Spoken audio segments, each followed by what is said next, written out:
आज उपमुख्यमंत्री आमचे सहकारी एकनाथराव शिंदे साहेब आणि मी दोघेही एकाच व्यासपीठावर आहोत। खरं तर आता तिसऱ्यांदा म्हणजे आमचं महायुतीचं सरकार आल्यापासून सत्तेत आल्यापासून हल्ली 24 तास इन कॅमेरा मी शिंदे साहेब आणि देवेंद्रजी आम्ही तिघ जण आहोत। आमच्या ऑफिस बाहेर देखील कॅमेरे असतात, आमच्या बंगल्याच्या बाहेर देखील कॅमेरे त्या ठिकाणी असतात। मंत्रालयात आम्ही 9 वाजता गेलो तरी आज 9 वाजता मंत्रालयात आला। आता 9 वाजता मंत्रालयात आला ही काय बातमी झाली का? परंतु आम्ही मला ते सांगतात की 9 वाजता मंत्रालयात आला। अजून आत्ताच बोलता बोलता काहींनी सांगितलं की खांडेकर साहेब समोर बसलेत, ते वॉशरूमला जाताना देखील एक जण आला, मला सेल्फी काढायची। अरे जाऊन आता तो शब्द वापरत नाही, नाहीतर पुन्हा तेवढीच हेडलाईन होईल अजित पवार असं बोलला।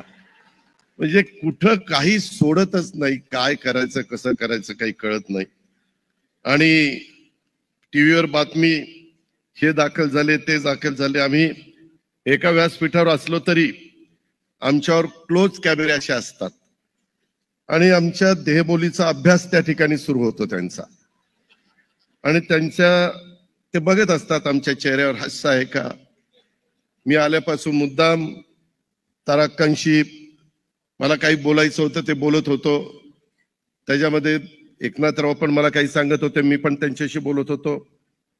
परंतु हे सगळं करत असताना आम्हाला, मी तर माझ्या मनाला सांगतो, ए बाबा कार्यक्रम संपेपर्यंत आपला चेहरा प्रसन्न दिसला पाहिजे,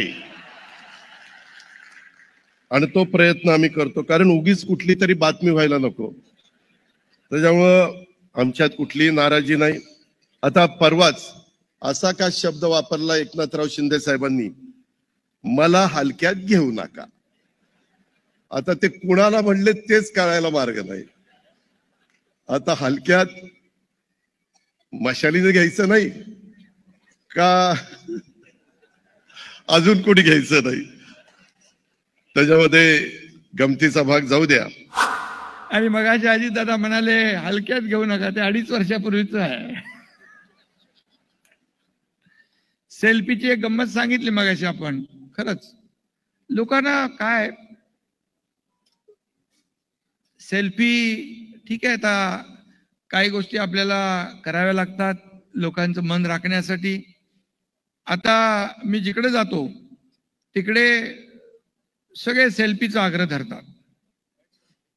आता मी सगळ्यांना सांगतो, सर्वसामान्यांचा मुख्यमंत्री होतो, मी कॉमन मॅन होतो, आता सेल्फी नाही दिला तर भाव खातो म्हणून ते सगळ्यात जास्त सेल्फी देणारा आणि सगळ्यात जास्त सया करणारा मुख्यमंत्री म्हणून माझी कारकीर्द झाली 2.5 वर्ष।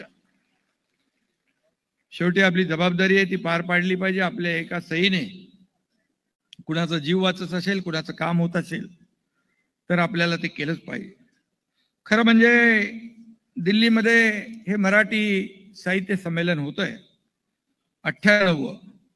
2500 वर्षाचा इतिहास असलेल्या, 50 पेक्षा जास्त बोलीभाषा असलेल्या आणि जो जे वांचील तो ते लाहो अशी विश्वव्यापी भूमिका घेणाऱ्या माझ्या माय मराठीला मी सर्वप्रथम नमन करतो, वंदन करतो।